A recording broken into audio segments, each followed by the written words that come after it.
Page 1. Jonathan D. Sarna. Hebrew Union College. Jewish Institute of Religion. 3101 Clifton Avenue, Cincinnati, Ohio 45220. 513-221-1875. Christian America or Secular America? The Church-State Dilemma of American Jews. The government of the United States of America is not in any sense founded on the Christian religion. This statement, found in Article 11 of a 1797 treaty between the United States and the Bey and subjects of Tripoli, encapsulates what may safely be seen as a near-unanimous Jewish view on the relationship of church and state in America. It is a manifestly negative view, a statement of what America is not. It also turns out to be somewhat of a fraud, since the article in question does not appear in the Arabic original of this treaty, a fact only discovered some 133 years later. It is, however, a classic text, cited hundreds of times in numerous court cases, and in political debates whenever the issue of church-state relations arose. 1. To reassure the faithful that no religion obtains special treatment in America. Christianity might be the law of the land in other countries. Here, American Jews have insisted religious liberty is guaranteed by the Constitution itself. But what does religious liberty mean? How are those who adhere to the religion of the majority, those who adhere to the religions of the minority, and those who adhere to no religion at all supposed to interrelate? And if America is not a Christian? Page 2. Society. What kind of society is it, and what is the relationship of that society to the state?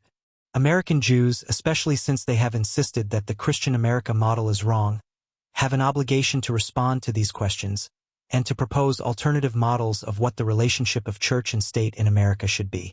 How well they have fulfilled this obligation remains unclear, since no full-scale account of American Jewish thinking on these matters has yet appeared, and most of the literature that does exist is unfortunately more polemical than scholarly. Yet, even the superficial survey I have undertaken here is sufficient to warrant the following conclusions. 1. American Jews have put forward alternative models. 2. Their views on church and state have been more diverse than generally imagined. And 3. That in struggling with these issues, they have confronted two basic challenges.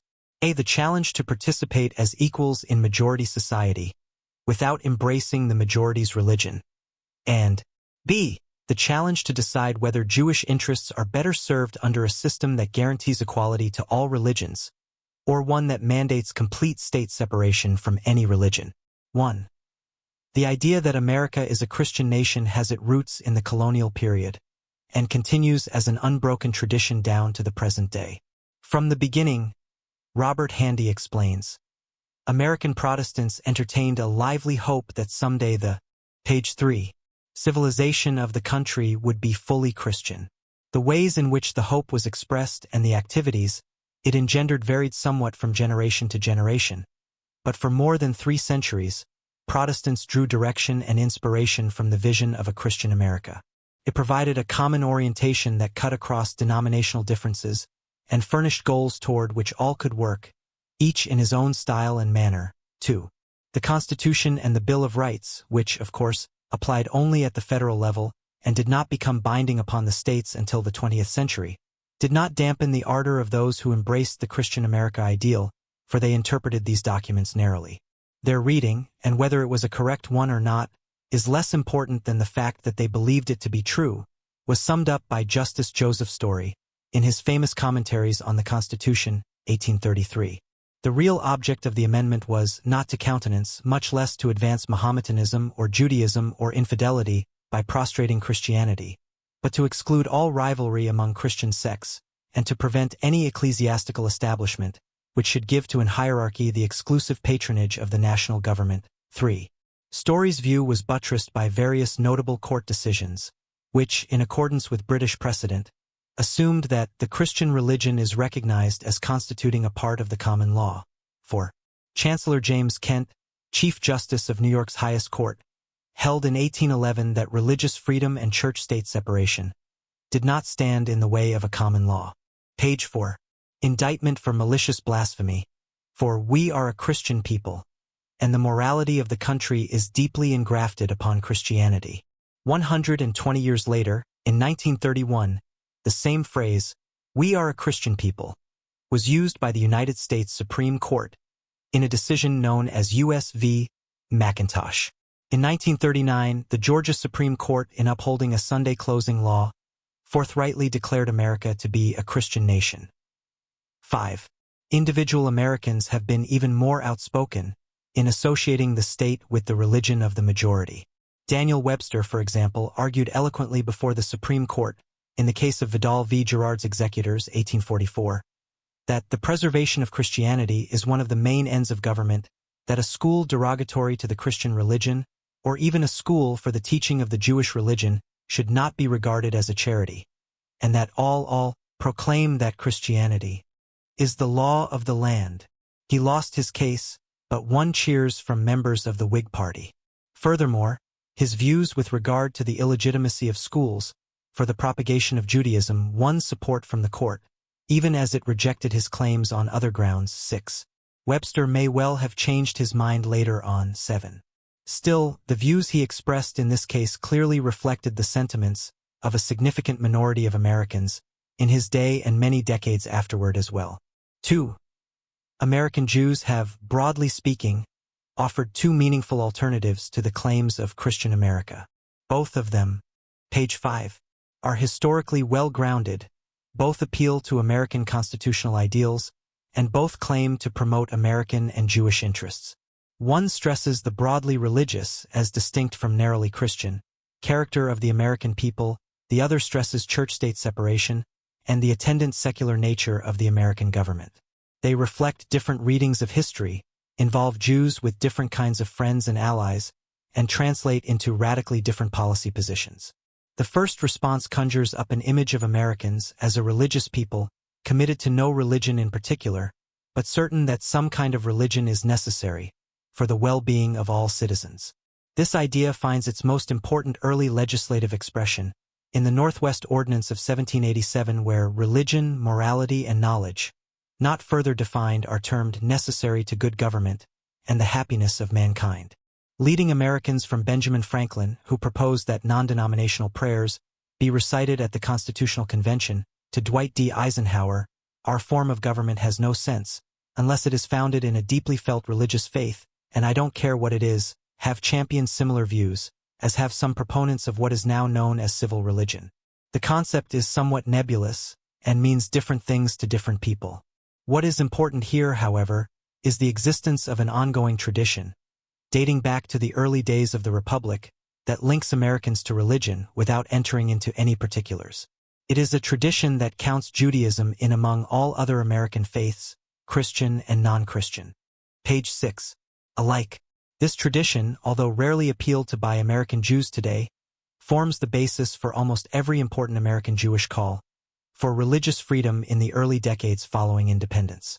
A 1783 Jewish petition to the Council of Censors in Pennsylvania, for example, attacked a test oath demanding belief in the divinity of the Old and New Testament, on the grounds that it conflicted with the state's own Declaration of Rights, that no man who acknowledged the being of a God can be justly deprived or abridged of any civil rights as a citizen on account of his religious sentiments. That this Declaration of Rights, while inclusive of Jews, allied the state with theism did not trouble Jews at all. Indeed, Jonas Phillips, in another petition on the same subject, declared that the Israelites will think themselves happy to live under a government where all religious societies are on an equal footing. Jews, in short, sought religious equality, not a state divorced from religion altogether. Jacob Henry of North Carolina, when efforts were made in 1809 to deny him his seat for refusing to subscribe to a Christian test oath, underscored this point. If a man fulfills the duties of that religion, which his education or his conscience has pointed to him as the true one, no person, I hold, in this our land of liberty, has a right to arraign him at the bar of any inquisition. 9. Nowhere in any of these statements do Jews suggest that their rights should stand on an equal basis with those of non-believers. Nor did Jews protest when several states, including, page 7, Pennsylvania and Maryland, in the famous Jew Bill of 1826, accorded them rights that non-believers were denied. Instead, most early American Jews accepted religious freedom as a right rooted within a religious context. They defined it, in the words of Mordecai Noah, perhaps the leading Jewish figure of the day, as a mere abolition of all religious disabilities. Jews did not mind that America firmly committed itself to religion. Their concern was mainly to ensure that this commitment carried with it guarantee to them that, as Noah put it, "You are free to worship God in any manner you please, and this liberty of conscience cannot be violated." 10. Jewish support for this essentially pro-religion position remained strong throughout the first two-thirds of the 19th century. One well-versed student of the subject, Shlomit Yahalom, concludes in her recent doctoral dissertation that American Jews during this period were concerned with freedom of religion and not freedom from religion. Rather than siding with the demands of anti-religious organizations, she writes, many Jews supported impartial aid to all religions. 11. A prime example of this may be seen in the Civil War when advocates of Christian America limited the appointment of chaplains to those who were termed regularly ordained ministers of some Christian denomination.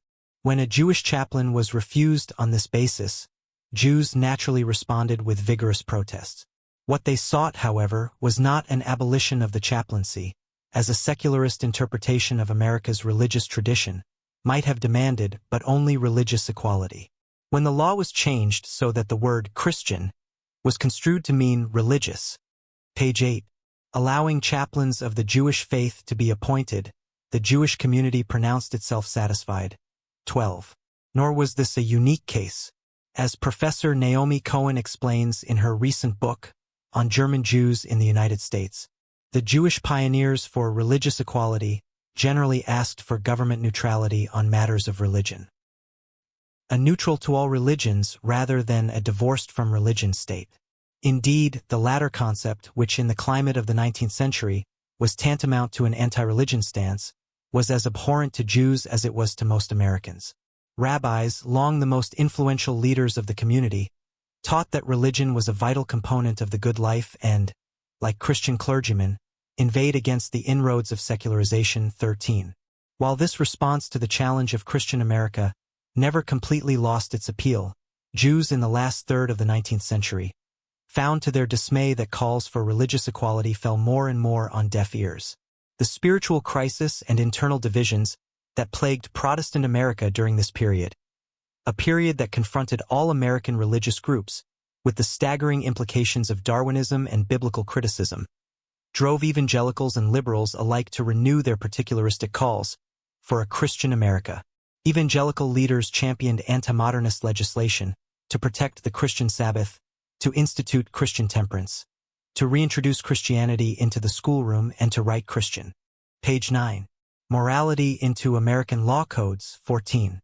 Liberal Christians may have been somewhat more circumspect, but as Robert Handy indicates, their goal too was in many respects a spiritualized and idealized restatement of the search for a specifically Christian society in an age of freedom and progress.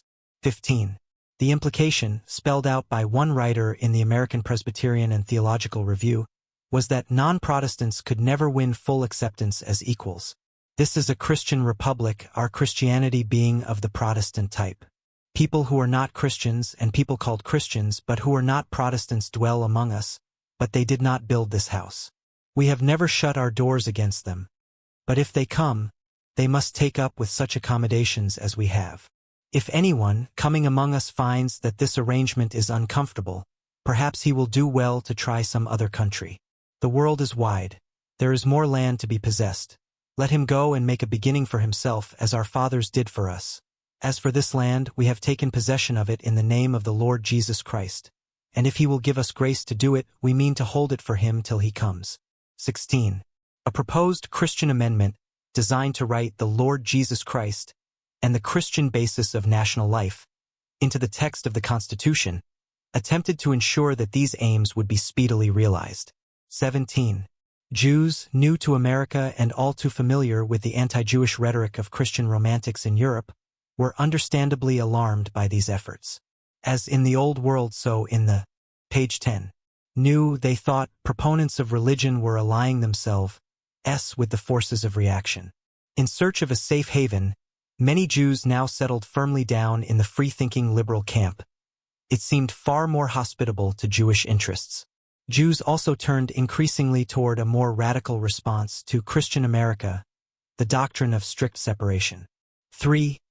Church-state separation is, of course, an old idea in America. Its roots lie deeply embedded in colonial and European thought. The idea in its most radical form was embraced by Thomas Jefferson, who believed, at least for much of his life, that the state should be utterly secular, religion being purely a matter of personal preference. The legitimate powers of government, Jefferson wrote in his Notes on Virginia, extend to such acts only as are injurious to others. But it does me no injury for my neighbor to say there are 20 gods or no God. Jefferson refused to proclaim so much as a Thanksgiving Day, lest he indirectly assume to the United States an authority over religious exercises. We owe to him the famous interpretation of the First Amendment as a wall of separation between church and state. 18. It is by no means clear when Jews first began to express support for this model of secular government. In the election of 1800, a majority of the few thousand Jews in the country supported Jefferson, but not on the basis of his religious views. Indeed, Benjamin Nones, a Philadelphia Jewish merchant and broker,